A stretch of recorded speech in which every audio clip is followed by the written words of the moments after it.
کل کا جو تھا وہ حج عمرے کے بارے میں تھا کہ صفا مروہ سعی اس کے بعد کیا کرنا ہے۔ دیکھیے جب سعی ہو گئی تو اس کے بعد آپ نے جو ہے حلق کرنا ہے، یعنی سر کو منڈوا دینا ہے۔ یہاں پہ عمرہ جو ہے ختم ہو جاتا ہے، اب شروع ہوتا ہے حج۔ تو حج کے لیے کیا کرنا ہے؟ حج کے لیے کرنا ہے جو مکہ مکرمہ میں آپ کی رہائش گاہ ہے، اس رہائش گاہ سے آپ نے احرام باندھنا ہے، ٹھیک ہے۔ جب آپ احرام باندھ لوں گے، وہاں سے آپ نے احرام باندھنا ہے، حج کی نیت کرنی ہے، اور وہاں سے احرام باندھ کے اور حج کی نیت کر کے آپ نے نکلنا ہے مینا کے لیے، ٹھیک ہے۔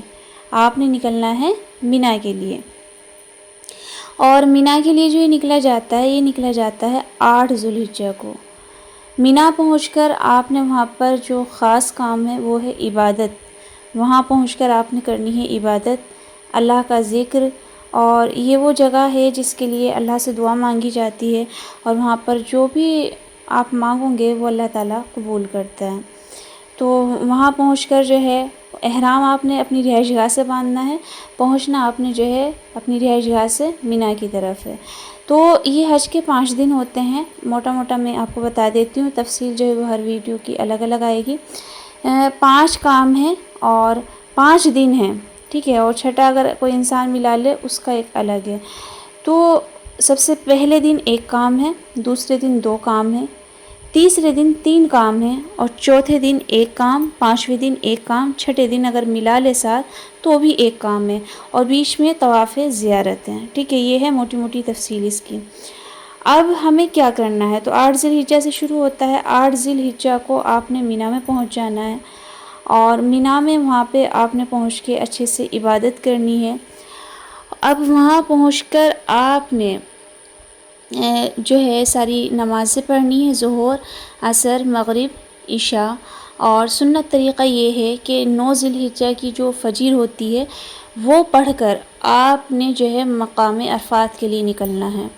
سنت طریقہ یہ ہے زوال سے پہلے پہلے آپ وہاں پہنچ جائے، ٹھیک ہے۔ لیکن اگر آپ کسی وجہ سے نہیں پہنچ پاتے، کوئی وجہ ہے، ٹرافک ہے یا کچھ بھی وجہ ہے، اور آج کل تو ایسا ہوتا ہے کیونکہ جلدی جانے کے لیے سنت کی وجہ سے جو ہے رات کو ہی نکل آتے ہیں، 8 ذی الحجہ کی جو وہ رات ہوتی ہے۔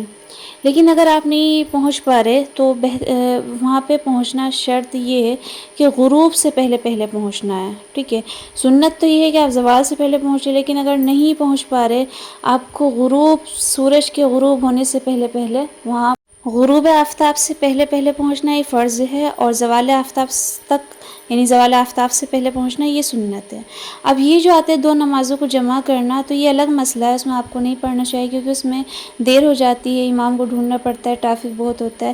اس میں کیا کرنا ہے؟ آپ نے اپنے خیمے میں ظہر پڑھنی ہے، اپنے خیمے میں عصر پڑھنی ہے، ٹھیک ہے۔ تو ایک کام تو یہ ہوا مینا سے عرفات کی طرف نکلنا ہے، اور دوسرا کام 9 ذی الحجہ کا یہ ہے کہ آپ نے عرفات سے مزدلفہ کی طرف نکلنا ہے، ٹھیک ہے۔ مزدلفہ کی طرف آپ نے نکلنا ہے غروب کے بعد، یعنی جب غروب آفتاب ہو گیا تو اس کے بعد آپ نے جو ہے نکل جانا ہے مزدلفہ کی طرف۔ تو اس پہ جو ہے ہر ٹاپک کی الگ الگ جو ہے وضاحت ہے، تو اس کے لیے جو ہے ہر دن کی جو ہے انشاءاللہ پوری تفصیل آئے گی، ڈیلی کا ڈیلی، تو وہ آپ کو دیکھنی ہے۔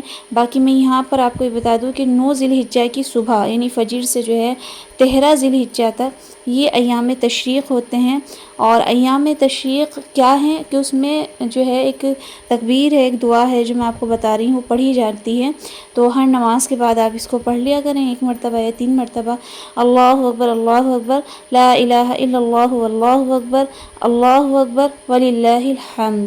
یہ آپ نے پڑھنی ہے 9 ذی الحجہ کی فجر سے آپ نے ذی الحجہ جو 13 ذی الحجہ ہے، 13 ذی الحجہ کی جو عصر ہے، ٹھیک ہے، عصر تک آپ نے پڑھنا ہے۔ تو یہ ٹوٹل جو ہے 23 نمازیں ہوتی ہیں 9 ذی الحجہ کی فجر سے 13 ذی الحجہ کی عصر تک جو ہے پوری 23 نمازیں ہو جاتی ہے ٹوٹل۔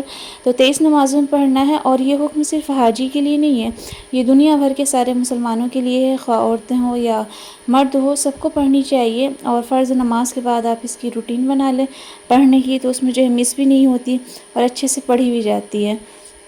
تو یہ کچھ جو ہے موٹی موٹی باتیں تھی حج کے بارے میں، اور انشاءاللہ ہر ایک رکن کی اب تفصیل سے ویڈیو آئے گی۔ پیچھے جو ہے عمرے کا تھا، اور مجھے آئی ہوپ، میں امید رکھتی ہوں وہ آپ کو سمجھ آیا ہوگا. اگر نہیں آیا تو کمنٹ میں لازماً پوچھیں. اور دیکھیں، سیکھ کر کرنے کا اور بن سیکھے کرنے کا زمین آسمان کا فرق ہے. کیونکہ جو بن سیکھے کرتے ہیں، بن پوچھے کرتے ہیں، تو وہاں جا کر پریشانی رہتے ہیں. جیسا کہ 2 نمازوں کو جمع کرنے کا حکم ہے حدیث شریف میں، تو وہ مسئلہ الگ ہے. لیکن اگر آپ وہاں پر اس میں پڑھیں گے تو آپ کو مسجد ڈھونڈنی پڑیں گی، امام کے کچھ شرائط ہیں، وہاں جا کے ان شرائط کے تحت آپ کو کرنا ہوتا ہے. لیکن یہ ایک عبادت کا محل ہوتا ہے، مقام عرفات. وہاں دعا کی کوشش کریں، اپنے اپنے خیموں میں ظہر پڑھ لیں، عصر پڑھ لیں. مغرب آپ نے نہیں پڑھنی. مغرب جو ہے آپ نے، اذان ہو گئی، سورج غروب ہو گیا، تو وہ مغرب جو ہے آپ نے عرفات میں نہیں پڑھنی. اس کے لیے کل ویڈیو آئے گی انشاءاللہ.